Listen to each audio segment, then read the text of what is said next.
House Judiciary Chair Jerry Nadler, just so everybody catches up on what you're talking about, slapped down your request to begin each committee meeting with the Pledge of Allegiance. Here's what he said. It's unnecessary. The House begins every day with the Pledge of Allegiance. We're covered by that. There's no necessity to say the Pledge of Allegiance twice during the same day. I wake up in the morning and I pledge allegiance to the flag. I go outside regardless of the weather where I've got my flag up on my house and I pledge allegiance, and then I get on my knees and I pray. If I do that, am I supposed to do it again, and how many times a day should I do that? I think you should do it at least every hour. I remember the first grade we had something like this. I remember too. I remember on Fridays at 10 o'clock we ducked below our desks because of the nuclear bomb. Right. She's talking about duck and cover. Okay, that is a collection of Democrats. Jerry Nadler, Steve Cohen. I think Steve's from Congressman Cohen's from Memphis. Other Democratic congressmen mocking the Pledge of Allegiance. In fact, actually mocking, I think praying, because I think that was said sarcastically. I say the Pledge of Allegiance, and I get on my knees and pray, and then people mocking, yeah, I do it every hour, and it's like duck and cover. Back in the 1950s, we used to do that exercise in the 50s and 60s about nuclear weapons, mocking the Pledge of Allegiance, right? This is what we're up against. We're going to get into the Time Magazine article we talked about this morning. Later, we're going to talk to Dr. Peter Navarro about that, deconstructed. But it's so much to go through. First, I want to bring in Boris Epshteyn. You're live from Capitol Hill. You're in the War Room. It's 5 February, the year of our Lord 2021. It's Friday. Not the end of the week, because we're back tomorrow morning. We'll have Mike Lindell with this new monster documentary he's got. We've reached out to the Dominion guys, by the way, and the Smartmatic and their spokesman. We want them on to walk through the film and tell us. We want them to say, hey, these are all lies, and just point out where the lies are. We're open, right? This is all about debate and discussion. Boris, I wanted you to start. I want to play that as a cold open for you, particularly as a young Jewish boy. I think you were 10 or 11. You came over from Russia. How does that strike you as an immigrant to this country when you have folks there that are elected officials that are mocking the Pledge of Allegiance to our flag and to our country? It disgusts me at my very core, Steve. At my very absolute core, I find it disgusting. I find it despicable. I find it dishonorable. I find it unpatriotic. We came here when I was 11 from the rubble of communist Soviet Union, running from anti-Semitism. Me and my dad were called kikes on our last day in Moscow. And I'm sorry to use that harsh word. I'm Jewish. To Media Matters, I'm 100% Jewish. No, I'm not using a term that in any way to deride my people, but that is what we were called. That is the term they used to call us on my last day in the former Soviet Union. We came to this country, to the promise of America, to the promise of inclusion, where you can pray, where you're allowed to pray, where you're allowed to pledge allegiance to this beautiful country and to pray for whichever God you choose to pray to. That is the freedoms that we sought. That is the freedoms that we received in coming here. And to hear somebody like Congressman Cohen, who is a complete and utter disgusting joker, and whoever that unidentified congresswoman was, unidentified, maybe it was a Democrat, maybe it wasn't a congresswoman, laughing about pledging allegiance to this country, laughing about honoring this beautiful country, laughing about practicing the freedom of religion, it astonishes me, it disgusts me, but you know what, Steve? It doesn't surprise me, because that is who today's Democrats are. They are a circus of hateful, pathetic nobodies. Hateful, pathetic nobodies. And if you look at this whole Democrat leadership, would you invite, forget partisanship. Out of everybody we know who's in the Biden White House, who's up on the Hill, how many of them would you want to have over for dinner? Maybe 2 people out of hundreds? Maybe none? How many of them would you want interacting with your kids, teaching them what's right and wrong?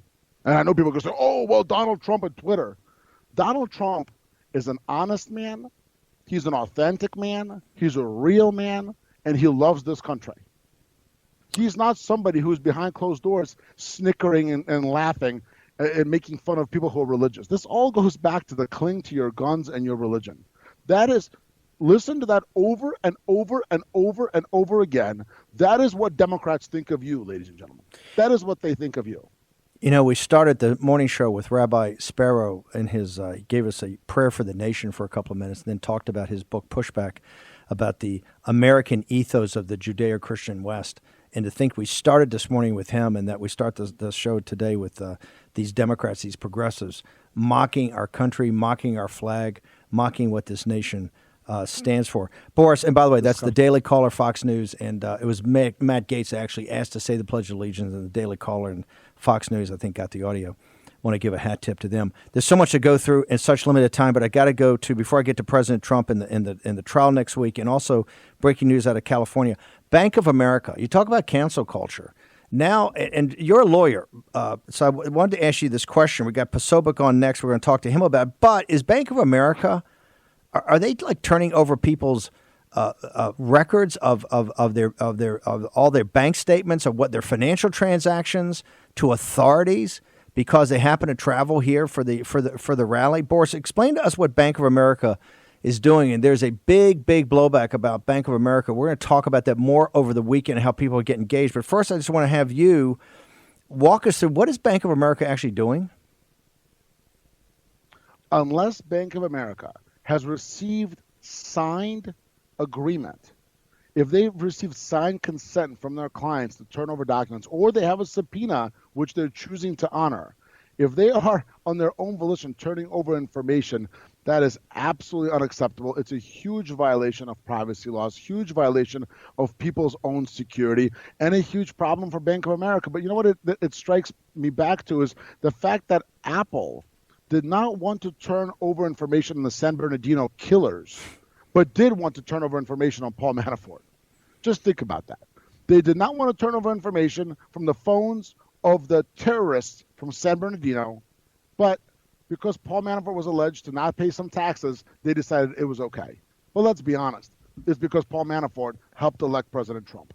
That is the double standard we're dealing with in this country. That is what we're living with in this country, and it's absolutely despicable. You know, you see cancel culture. Now they're getting to the banks. A bunch of President Trump's bank lines were canceled. His access to banks were canceled. And he's, 45th president of the United States, just finished his first term, be running for a second term before too long. But I want to go, there are victories all over.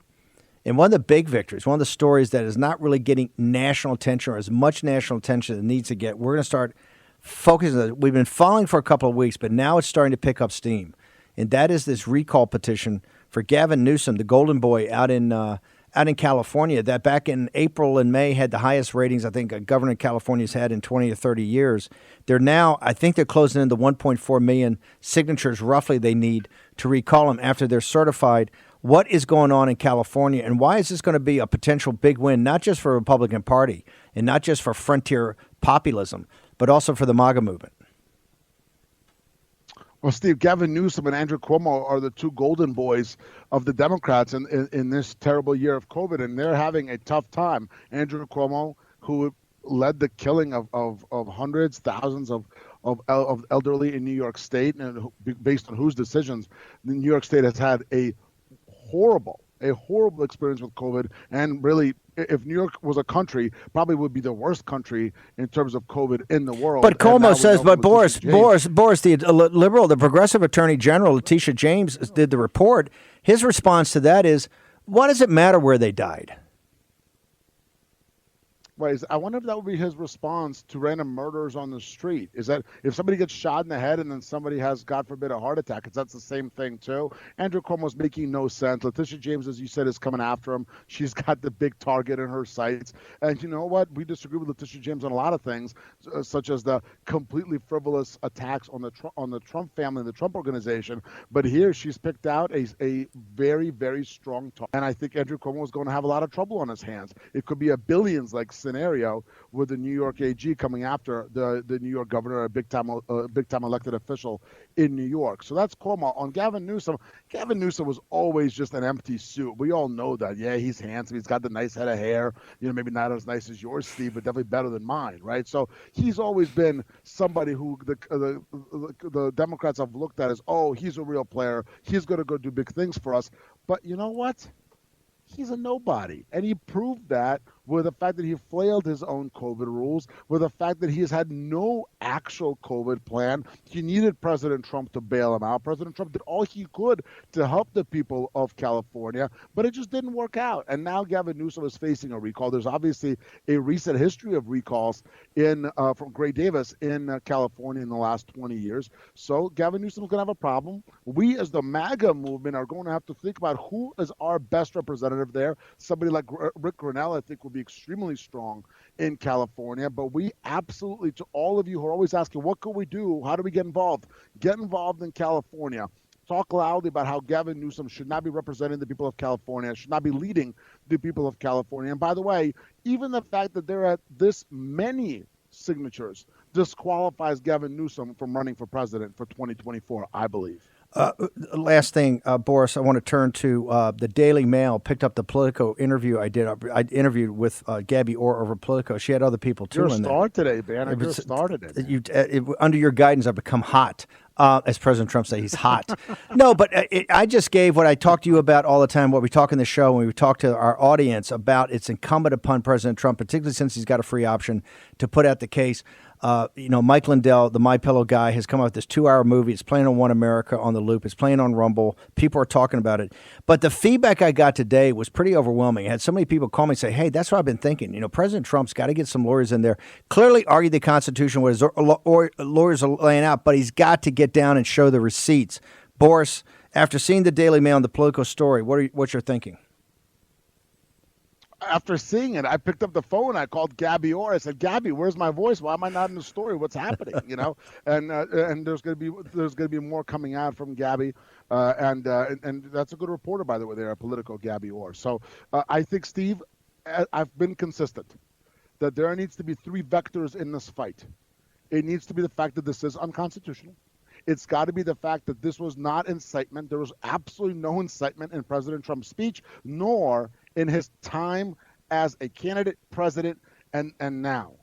And then the third, we have to push back on this big lie. And by the way, calling the claims, the discussion of voter fraud and election fraud, the big lie, circles back to where we started this. The fact that Democrats are okay with denigrating America, but the fact that they're okay denigrating prayer and religion and practicing one's faith is what makes them okay with using a term coined by the Nazis. They are the Democrats right now, most Democrats, and I'm not trying to denigrate the whole party or anything or their constituents. A lot of those union members who've been voting Democrat are going to be voting Republican for a long time to come. But the Democrat leadership has one religion right now, and it's the woke, liberal, mob agenda. That is their religion.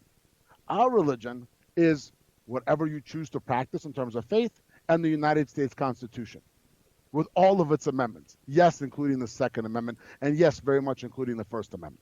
That is where we are as a country. I do not want to live in a country where somebody can call me an anti-Semitic name and get away with it because I'm a Republican. And I'm very scared.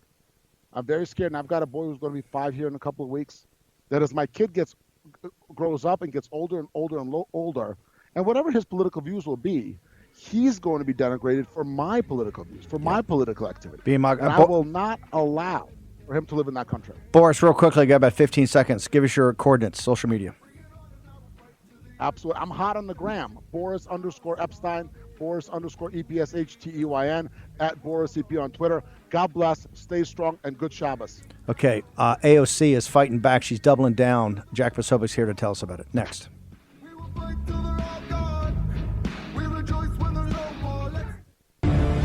War Room Pandemic with Stephen K. Bannon. The epidemic is a demon, and we cannot let this demon hide.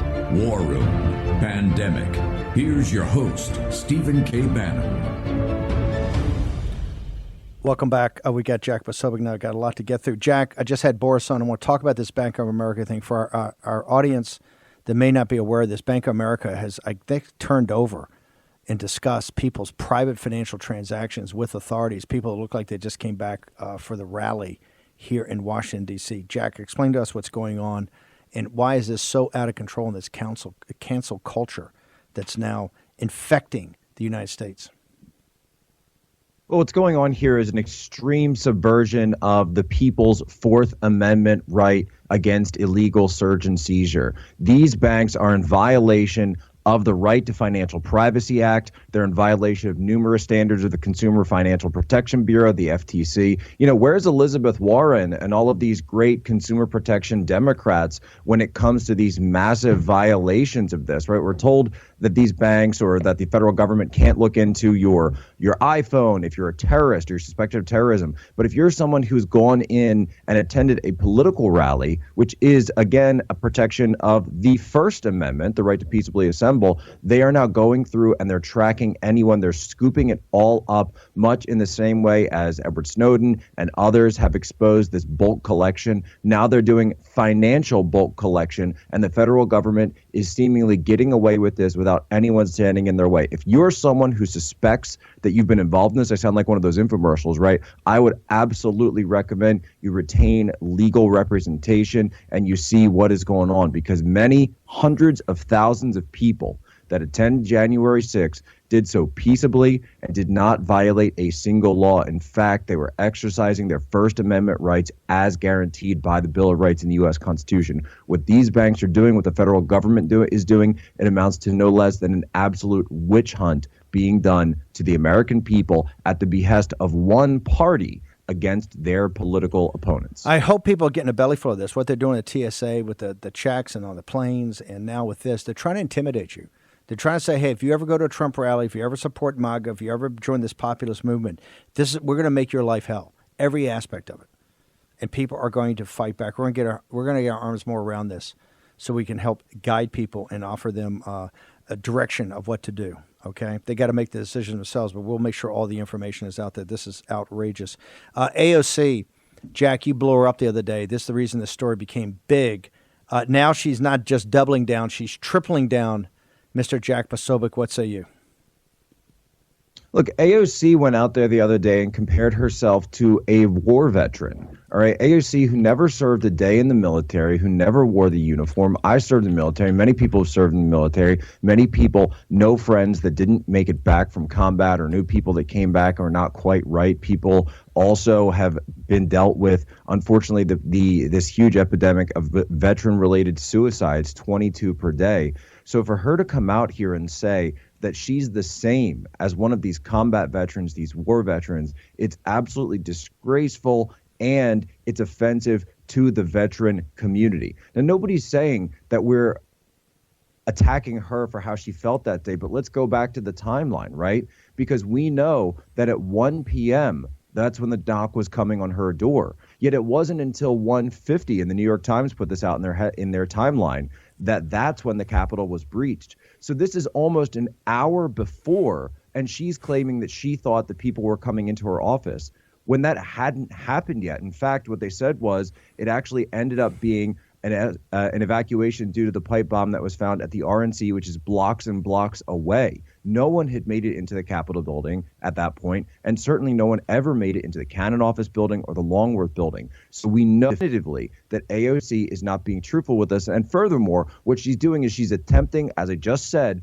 to use this to weaponize against her political opponents who led the charge for the cancellation and the deplatformization of Parler with Amazon Web Services, Apple, Google, Facebook, Twitter. She is using this to go after all of her constituents. And meanwhile, she's talking about her personal situation. You don't hear her talking about the division, the atomization, the balkanization in this country, or the fact that last time I checked, she's the representative for New York City, right? One of the New York City representatives, which just saw a 50% increase in the homicide rate from 2019 to 2020. What about the trauma of your own constituents? What about the aid that you promised them, $2,000 checks? Where is any of your concern for your fellow constituents? Do your job, Congresswoman. Stop trying to cancel your political opponents. She had all of her followers put all the in the Twitter feed, put all the pictures of the animals and said, "We have your back," so to make sure that any of the negative comments couldn't get up there. But I just want you to answer what she's saying, and Jack, I think she's accusing you and the other people that are focused on this is saying by denigrating her, whether it's an embellishment or even a lie, that you're intimidating other people from coming forward and sharing their stories or getting help. I mean, does that wash in your mind? No, it absolutely doesn't wash, because what she's doing is it's almost like she's having a competition with these other congressmen out there. You had this one Democrat congressman, what was his name? It was Rep. Dean Phillips. Yeah. He's out there and apologizing to AOC for failing to recognize his privilege as a white man. Right? This is the business of the House of Representatives right now.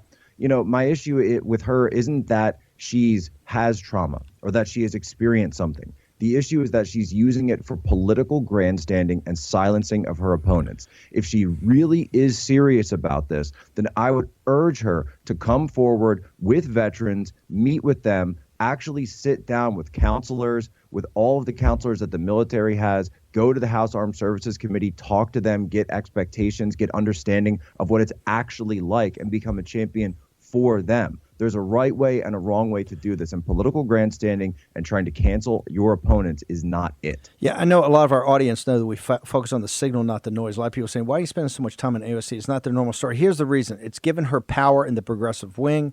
People have to understand, in this city, she is one of the most powerful people in Congress. In addition, she's by far the most powerful person as far as new media goes and social medias. And this is the first time I think she's come close to jumping the shark. And it's the reason I think people like Raheem Kassam and Jack Posobiec are spending so much time on the story. Let me pivot. Molly Ball at Time Magazine. And Time Magazine, in its kind of repurposing, has come, I think, the best narrative setter on the left. They were the ones that came out with the cover story right around the time of the election called The Great Reset, talking about the party of Davos and this great reset. Today, they published on the Molly Ball, one of the best writers I had, formerly of Politico. It's a 6,500-word analysis piece and essay called The Secret History of the Shadow Campaign That Saved the 2020 Election. Jack Posobiec, we didn't have you on this morning, but I want to get your thoughts on this seminal piece. This piece reads like a confession letter. You know, this is like when the suspect goes back to the scene of the crime after something happened and is there willing to bask in the glory of what they did. It's everyone coming together, trying to take credit for this.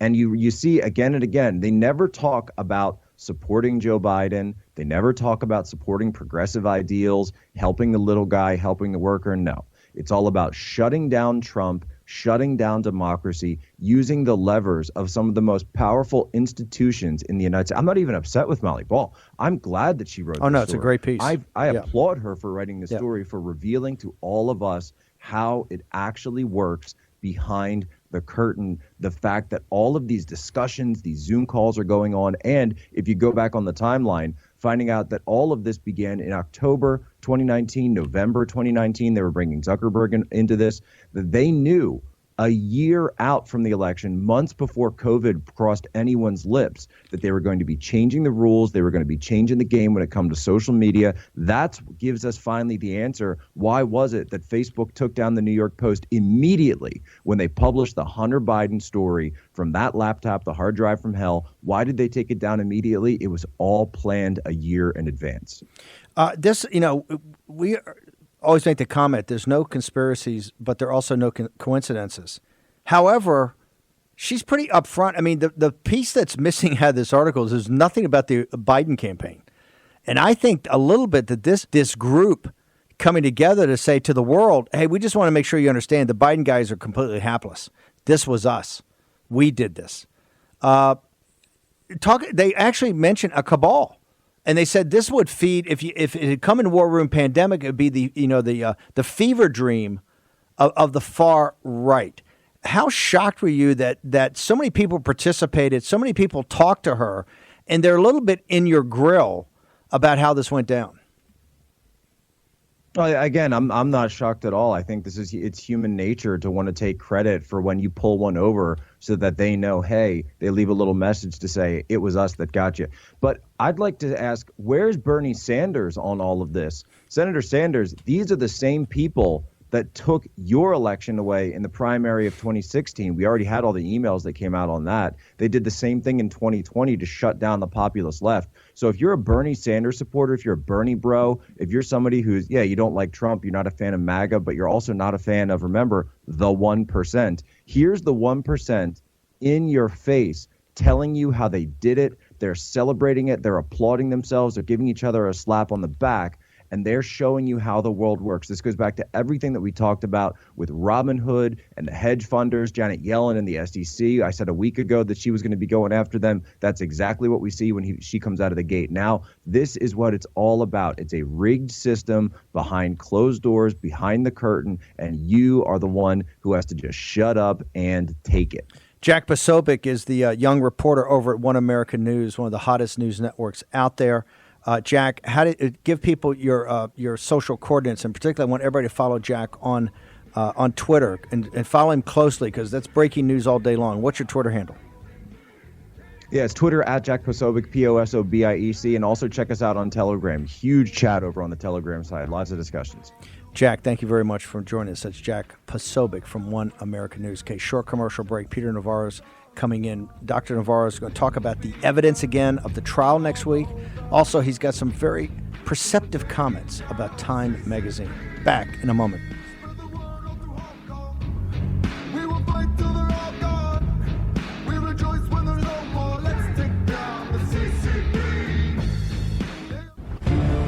War Room Pandemic with Stephen K. Bannon. The epidemic is a demon, and we cannot let this demon hide. War Room Pandemic. Here's your host, Stephen K. Bannon. Okay, time for a little mid-show discussion here, instruction to the audience, particularly R. Bowler 01 in the live chat. Just Earth to War Room staff and Molly fangirls. What they did didn't work. They won because of the election fraud you are ignoring on this episode. Signal, please, sir. We understand that they stole the election with the election fraud. That's what Boris talked about. Navarro's going to talk about. Get focused. They're bragging about how they did it. Sir, Mr. R. Bowler, have you read the article? No, Mr. Bannon, I haven't read the article. Mr. Bowler, go read the article. Read the article. We need people to read the article for start popping off in the live chat. Read the article. I'm now going to turn to Peter Navarro. The article is the secret history of the shadow campaign that saved the 2020 election. We understand they saved it for themselves by stealing it from Donald J. Trump, who just won a massive victory. That part we got, but you got to read the article because they're up in their grill about how they did it. Now, Dr. Navarro, for Mr. Bowler and others, I want you to explain your take on that article. By the way, is that your backgrounds are now becoming legendary? Is that background the actual cover of Time magazine? Indeed it is, yes. Yes, and it says an informal alliance between left-wing activists and business titans. Read Tom Donahue, one of the most disgusting swamp creatures, who's the head of the Chamber of Commerce. And good God, Richard Trump at the AFL-CIO getting in bed together to take out President Donald J. Trump, the best thing that ever happened to blue-collar workers in America. I mean, I get it. I get what Donahue wants to do, but what Trump did? I mean, come on. No, look, here's the thing. I got a little different take than Posobiec on this Molly Ball thing. Okay. It's like, yeah, we're glad she did it, but in effect, she's a useful idiot for Donald J. Trump right now. I mean, publishing that before the impeachment trial, basically laying that out. You take that article and it's basically everything I did in the Navarro report, the 3 volumes of that, where, first of all, we got the election irregularities across the 6 battleground states, and then we got the Democrats' strategy to stuff the ballot box by changing all the laws and the rules, bending and breaking the law, and then having this flood of illegal votes in volume 3 that we categorize. It's like you look at the data over here in the Navarro report, and then Molly Ball tells you exactly how they did it. I mean, it's like no, hang on for the audience too, Mr. Bowler and others. Hang on. They know right now. They see in War Room we're banging the tables. I'm in Politico. It's on Daily Mail. That made I think the top story of the day or for part of the day that we're arguing Navarro, Boris Epshteyn, Jack Posobiec, Steve Bannon, others that you got to deliver this. I think Ball and those guys are coming out saying. Doesn't look like he's going to defend it. So why don't we show you how we did it? If you add that, the Molly Ball piece, to the New York Times 77 days, they say it's the big lie versus the big steal. Okay. Yeah. This is So Molly Ball may be able to close, Steve. Yep. Molly Ball may be able to close the deal that you and I couldn't, to actually get the president over the hump to go in. Amen. With the affirmative defense. Amen. Leave Lindsey Graham at the curb. Leave Mitch McConnell at the curb. Leave his lawyer Bruce Hirschman.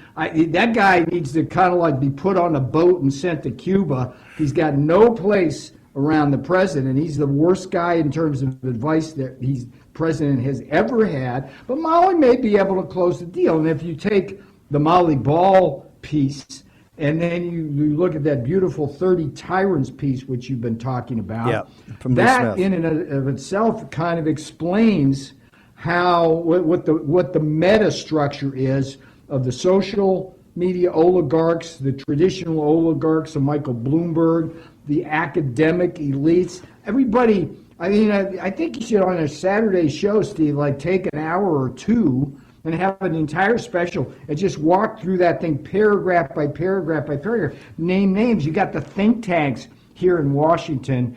I call them the idea launderers, right? Like they get money from China and they launder these ideas that somehow China's a good kind of thing. So this was like a really big day, and you juxtapose that against the economic news that came out today, where we got like an anemic jobs report. Hold it. Hang on, Navarro. Hang on. Don't get too. On point. No. Don't get too. No. I want to get to that in a second. But I'm all excited. I know today. you are. I know. Molly Ball gave us a sweet kiss. But hold it. She's got us hot today. If you were sitting with the president and Lindsey Graham, and I want to take it another data point on the Lindsey deal, is the letter delivered by the House yesterday for him to be a witness. Right? If they were just going to get through this thing and beat him up being, I want to combine the being a witness with the Molly Ball laying out exactly how they ran the tables on basically stealing this, right? And President Trump having every right to sit there and argue this. How does Lindsey Graham's deal stand up, sir? Lindsey Graham's deal has never stood up. And if I ever were sitting in the room with Lindsey Graham and the president, it'd be like a conversation when it's Mnuchin and the president. It's like it'd be about 2 seconds before I'm going at it in harsh words with Lindsey Graham. It's like this guy is one bad idea after another, going back to the DACA compromise and all of that. Okay, but here's the point, Steve. If the president has read that Time magazine article, his head's exploding. It's exploding even worse than when he read the Jamie Raskin thing. Oh, come testify under oath, and we're going to make a fool out of you. So again, this could be Molly Ball could close the deal better than Steve Bannon or Peter Navarro or Steve Cortez. Right. That would be amazing. A useful idiot. No, it's Molly Ball, a useful idiot. It's the irony for us. The left the left loves irony. It's the law of unintended consequences. I want to go though. Yes. I want to go to the jobs report. Now listen, Joe Scarborough and other people have a different take on this. They say it's Donald Trump's last jobs report, and that Peter Navarro and Donald Trump single-handedly collapsed the economy. What say you, sir? I say this. I went back and looked at my notes after that thing came out, and here's the thing, Steve. You can draw a straight line back to May of 2020, where we began to get these negotiations for this Phase 4 stimulus and relief bill, which they're trying to pass now. Okay, think about that now. That's back in May. Pelosi made a deal with the devil, classic devil's bargain. She said, look, I'm not going to let them pass any stimulus and relief bill now, because if I do that, that's a victory for Trump and it'll help him win. So I'm going to hold that back. Here's the thing. Janet Yellen said the most important word in economic history for 2021. She said scarring. She said there's permanent scarring in the economy. It's because of what Pelosi did. When Pelosi refused to pass that stimulus bill back in May and June and July, what she did was have 6 months of killing off hundreds and hundreds of thousands of small businesses which aren't coming back. That's the thing. No switch here, Steve. You can't turn a switch on and bring these businesses suddenly back to life. Once they're gone, they're gone. So we're going to have 2020, I call it the year of the big short.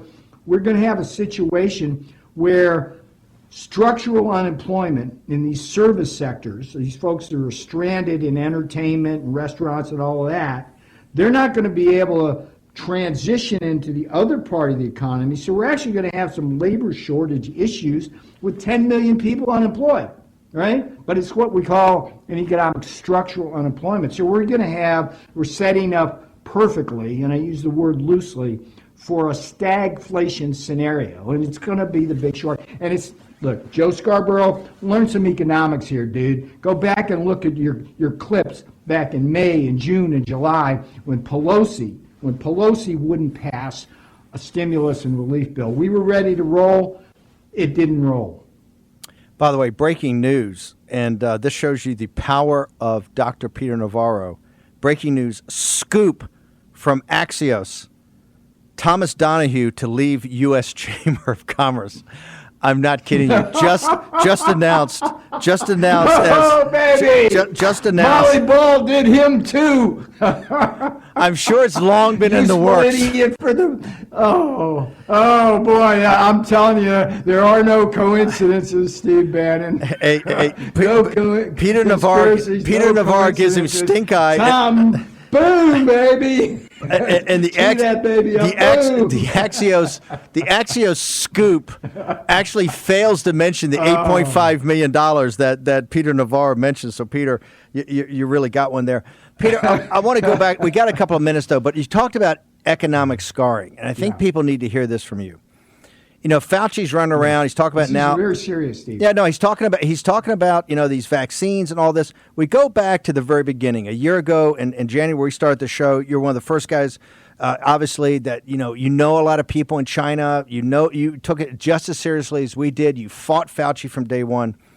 This permanent scarring. What stuns me is that the elites of both parties, except for Donald Trump, Peter Navarro, basically the guys that got sanctioned, Pompeo, Pottinger, Bannon, Navarro, got sanctioned by the Chinese Communist Party, right? As a warning, if you come up against us and want to confront us, this is what's going to happen to you.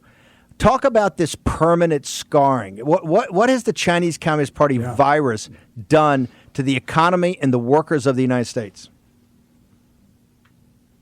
So the concept here is you start with small businesses, right? These were the businesses that were at the front lines of the CCP virus getting knocked down, and that was exacerbated by the Democratic leadership out in the states who pursued the lockdown strategy, which we now know ex post really wasn't effective in lowering the spreading and seeding of the virus. There's some irony there. So what we had was a situation where we really had a fine opportunity. I worked with people like Kevin Hassett, Tyler Goodspeed, and the president himself. We won that Phase 4 bill starting back in May and June and July as a way of saving small businesses and their employees. And when that bill wasn't passed because of Nancy Pelosi's devil's bargain, what that did was we've seen like small businesses by the hundreds of thousands just gone. And the point is that you can't get them back. Now, the other part of that, Steve, is that collides with these structural adjustments that are going on in this economy right now, where the CCP virus is like a neutron bomb on our major metropolitan areas, wiping out the three pillars, essentially, of urban life. And you got the high-rise commercial properties, you got mass transit, and you got big sports and entertainment districts. Those are the things that drive major cities like New York. And the CCP virus has basically hit that like a neutron bomb. So all of these service sector refugees are trying to find jobs at the same time that small business, right, is going out of business. And so what you risk here is a situation where you've got still over 10 million people unemployed. who are structurally unemployed in many cases, and the businesses around won't have it. So, Peter, hang on. Peter, not a good hang on situation. for 1 second. I just want to bring you back over the break very quickly to finish this answer. Sure. We'll take a short commercial break. Back with Dr. Peter Navarro. We're also going to have the author Michael Walsh talking about this masculinity crisis that's now hitting China. All next. World Pandemic. We're taking down the CCP. Spread the word all through Hong Kong. We will fight till they're all gone. We rejoice when there's no more. Let's take down the CCP. They have all lied for too long. War Room Pandemic with Stephen K. Bannon. The epidemic is a demon, and we cannot let this demon hide. War Room Pandemic. Here's your host, Stephen K. Bannon. Dr. Peter Navarro, if the 45th president of the United States who just finished his first term was to call you tonight and say, could you come to Mar-a-Lago tomorrow with the Navarro reports and support an augmented team of lawyers I have that they are going to actually, besides arguing just the Constitution and what happened on January 6th, go back to November 3rd and discuss the big lie in detail. One, do you have are you prepared to go, sir? Yes, and yes, it's critical, Steve, that we have an affirmative defense next week on Capitol Hill. It has to be done. The Navarro Report, 3 volumes, Art of the Steal, The Grand Deception, and Trump Won. You know what I'll do is I'll put Molly Ball's article as an appendix. Perfect. And the 30 Tyrants article. Perfect. It's all you need with Matt Gaetz leading the charge. PeterNavarro.com. PeterNavarro.com. You can download the report and go to Real P. Navarro on Twitter, and you can get it there as well if that's easier. I want everybody to go now and crash the site. And Mr. Bowler and others, I want everybody to read this report this weekend. I need you to read the report. I need you to read 30 Tyrants by Lee Smith, and I need you to read The Secret History by Molly Ball, Time Magazine. Dr. Navarro, thank you very much for joining us on a Friday. Aye, aye, Captain. Okay, we pride ourselves of signal, not noise, and being ahead, seeing as Wellington wanted his officers, young officers, to see over the other side of the hill. For months, we've been talking about this book, Last Stands by Michael Walsh. You guys made it a bestseller. Why Men Fight When All Is Lost. But on the cover, from the great Victor Davis Hanson, is a pull quote to basically push the book. It says, a philosophical and spiritual defense of physical courage and of masculinity and self-sacrifice in an age when those ancient virtues are too often caricatured and dismissed. Today, in the New York Times, the beloved paper of record of our republic, one of the top stories, a masculinity crisis, ? China says the boys are not all right. China says the boys are not all right. Michael Walsh, you started this book years ago. You were ahead of something. What is this problem, a global problem, with masculinity in young men? Well, Steve, you can see that the Chinese are now concerned about it, as well they should be. They have an enormous imbalance between boys and girls in that country. They have to do something with the young men. They've put them in the army, and now they're finding out there's no masculinity left, even in China, in their boys. The piece of the Times today came out and said they're weak, they're timid, they're effeminate, and this is not a good thing. They don't want to be war heroes anymore, one of the Chinese spokesmen said. And I thought, wow, here's an exact proof positive of the thesis that I expounded in Last Stands about what makes men men and why they fight to the end. If the Chinese are nervous about this, the whole world should be. This is what we hear about toxic masculinity and bro culture. And one of the things that's pushed in modern culture, in the movies, everything, is camaraderie and this bro culture among men. A lot of this kind of false bravado a lot of times. So what is the problem? When obviously somehow in marketing, people understand you've got to push this. Why from the West, the Judeo-Christian West, all the way to Confucius, China? Why do we have this kind of global epidemic in the loss of masculinity? I would think it has to do with third wave feminism, Steve. It's something you and I have talked about. My next book is going to be about, in part, third wave feminism and its destructive impact on the country and the world. I think the media amplifies this stuff. They hold up. If you remember back in the 70s, and we're old enough to remember that, Alan Alda was being the new sensitive male, and we used to make fun of him. Well, the Alan Aldas of the world took over, and they've raised sons and now grandsons. And these are guys that are weak. The American Army, Steve, is having trouble finding, even with their lowered physical standards, is having trouble finding men that can handle the job. And of course, they've dumbed that down by allowing women into combat as well. So they've had to reduce the standards. A feminized country is a dead country. That's the problem. Look, I know you and I disagree with some of this. My daughter did go to West Point and served in the 101st in Iraq. And Title IX sports, I think, was the beginning of her team sports camaraderie. It was a great building block, and in one way she got into West Point. I know we disagree on that. But even with that said, is it just that we've lost the basic lessons? And in Last Stands, we got about 2 minutes left. What is it you try to show? Sure. That through world cultures, because you go through many cultures here, what did these cultures had that they passed down this positive form of masculinity? Right. Well, that's exactly it. About your daughter, I don't have any problem with women in the military per se. So let's make that quite clear. It's just the standards and the physicality of war, I'm saying, is essentially a masculine occupation. Now, Last Stand starts with the Greeks at Thermopylae and runs all the way up to the Korean War.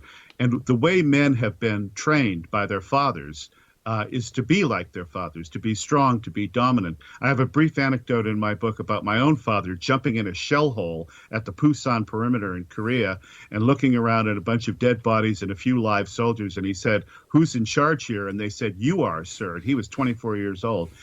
Men take command, they organize, they fight, they work together, and these virtues have been slowly beaten out of them as toxically masculine. The Romans wouldn't have put up with this, and they didn't. The Greeks wouldn't have. The Christians and the Muslims fighting over Central Europe in the 15th, 16th, 17th centuries, they didn't put up with it. All of our great poems, epic stories are about heroes, and when you take the masculinity out of heroism, then you've got a real problem. Okay, so Michael, is Amazon restocked? The book is Last Stands. It is a powerful book, not just men in combat, but the moral courage you need when all is lost. Michael Walsh is the author. Michael, can people get it now on Amazon if the order has been restocked? Oh, yeah, they rushed 20, 30,000 copies into Amazon. We're completely available right now. So please go on Amazon or Barnes & Noble and check it out. It's right there. You go read the reviews. I have not recommended this book to one person that did not love it. So get it. And particularly if you've got a young son or a nephew or a grandson, get it for them. Michael Walsh. Michael, how can people, I know your columns in the New York Post, how can people keep up to date with you on a daily basis? Well, I'm in the Epoch Times every week. I'm an irregular contributor to the New York Post, and they can find me on Facebook. Just look for the Last Stands cover. Send me a friend request. Be part of the conversation. I was an early kicked off guy at Twitter, Steve, as you know, and I still haven't been restored to Twitter. But I wear that as a badge of honor at this point. Michael Walsh, Last Stands is the book. Thank you for joining us on the crisis of masculinity in China. Okay, tomorrow morning we got Mike Lindell, another Patreon here. He's going to be talking about this film he put out. Heads are exploding all over. We've invited the Dominion and the Smartmatic folks, their spokesmen, et cetera, to come in and talk to us about their problems they have with the film and things they think are made up or inaccurate. So hopefully we'll have some of those folks on there if they so deem it. We've also got a whole special hour on how to join the Republican Party as a precinct man, committee man. You've got to see that. We're going to get into the details tomorrow like we did last week with Pressler. Till then, see you.